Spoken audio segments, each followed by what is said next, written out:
Oh yeah, here we go. A little early, but what are you gonna do?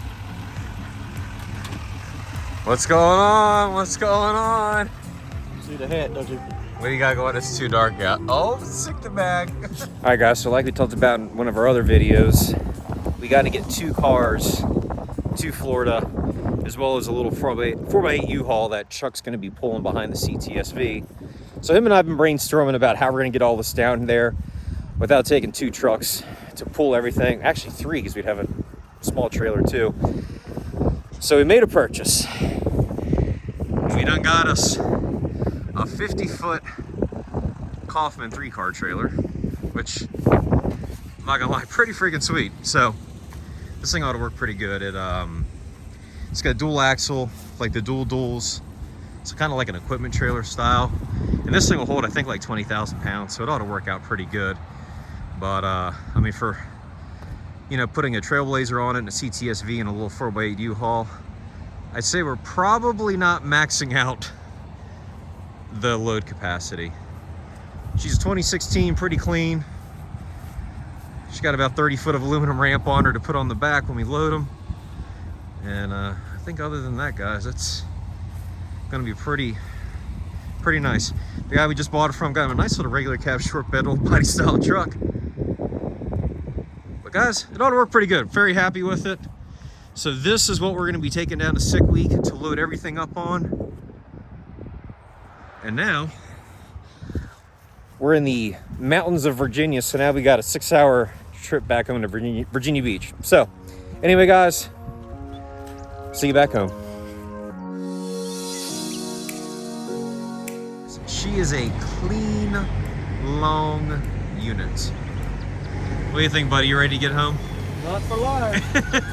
We got to go, Daddy. Let's do it.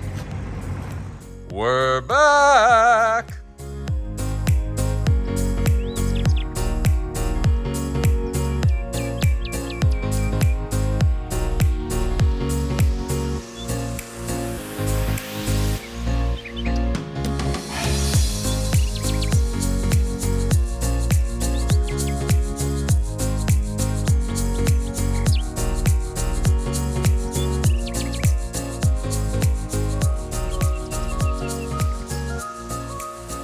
So a lot of times to be able to weld the top of the cage, people actually cut the roof off the car. That allows them to get in there and weld the top of the hoop and like the front halo bar and stuff like that. Then they put the roof back on it, weld everything back on. Well, on a car like this where it's already painted, you really unfortunately don't have that luxury. So what I do is I actually design the cage to where you can move it apart from each other in segments, weld those segments together, then put it back in. So you can kind of see here, I've actually moved this back section back, and you can see we just kind of pull it up, slide everything back here. Meanwhile, everything else back here is already all welded in. And then the front structure is welded in. So being able to move this hoop back, we can drop the roof structure out, and I will show you guys what that looks like right now. All right, guys, so here is that top part, and you can see it. Doing it this way, it actually allows us to go in here and weld the tops of all this stuff, weld the tops of the braces. These are really, really hard to get to any other way. A lot of people don't even weld them, which is a little scary, but you see we've gone in and we've got this whole assembly that we can now go and we can put back in the car. While I was doing this, we went ahead and we did the parachute handle. So we've got that set up in. It's got a built-in stop, so you just pull that stops that, and then of course you go right back there. So got a little bracket for the Morse cable. This is actually a Tim McCamus piece with the carbon fiber handle. So anyway, guys, that being said, now that this is all welded up, we're gonna go ahead, we'll put this back up in the car, we'll raise it up, and then we'll go ahead and we'll move that main hoop back forward.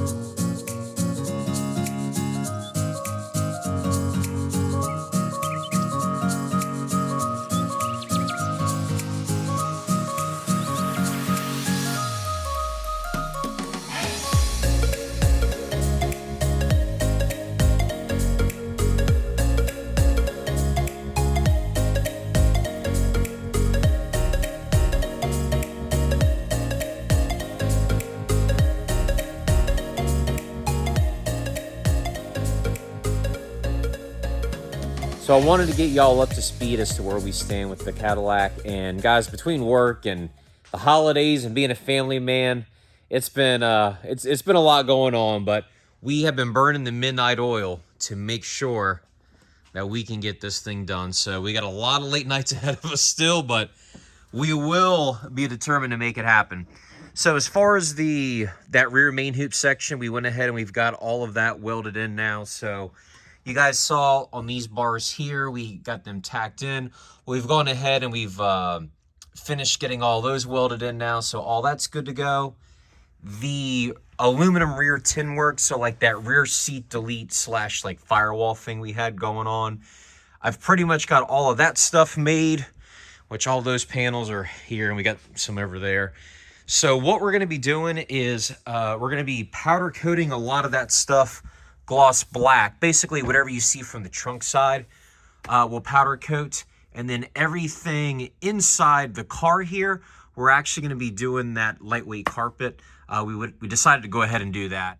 While we're in here, we went ahead and also added some weight bar tabs because we ultimately would love to run some of that streetcar takeover heavyweight stuff, and you got to be 4,200 pounds race ready to run in that class, and I think we might be just a little bit light for that, so went ahead and added those tabs, just kind of foreseeing that we need to add some weight here in the future. We're gonna finish up. I got just 3 more tabs to catch the top of that tin work, and literally the back of the car will be done. And yes, I am going to finish putting that X in. I'm just waiting until the last second so I don't have to crawl back there anymore and deal with that. Kind of moving forward here inside the car. The next step is we're going to go ahead. We're going to get our diagonal braces here welded in, so we'll get that squared away. Right now they're just notched and sitting in there. And then we'll get the rocker bar welded in, then we'll put the rocker bar in on this side.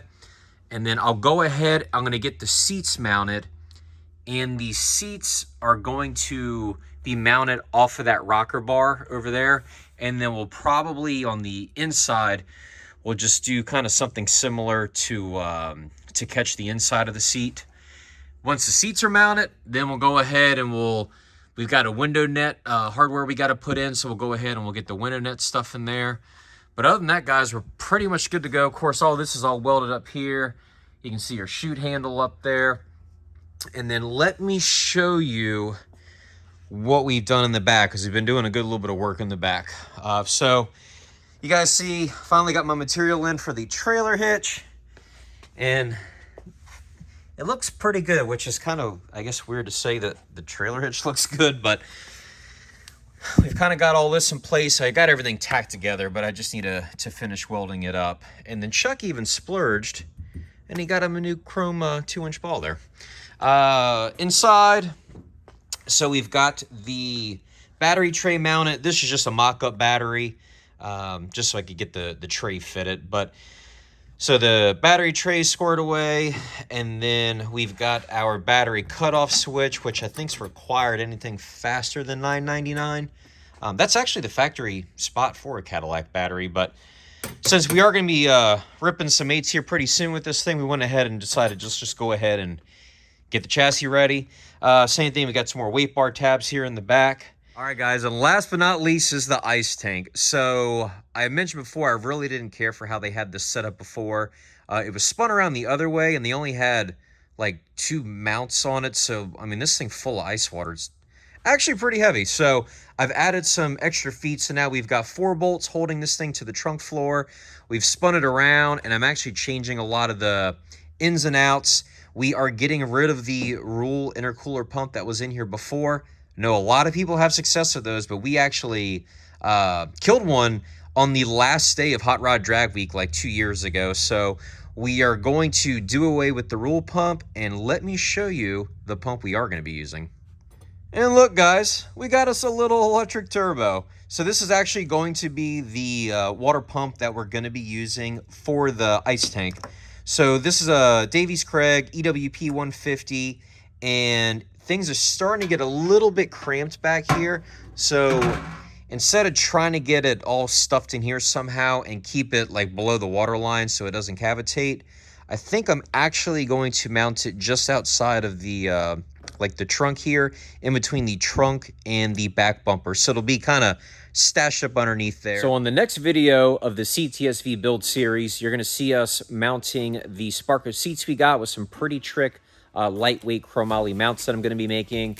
We're going to be mounting all of the tabs for the 5-point seat belts on both sides of the car. I'm going to be finish welding the cage up front, and basically just have like everything else left to do on it. So that is it for the Cadillac. Good news from a Trailblazer fans. Tomorrow morning, bright and early, we are going to start putting the engine back together in the Trailblazer. So we're going to be doing, you know, the new cam, all the valve train and everything that we've got going on for that as well. So in the meantime, guys, as always, we greatly appreciate the love. Thank you so much for watching the videos, and we'll catch you on the next one.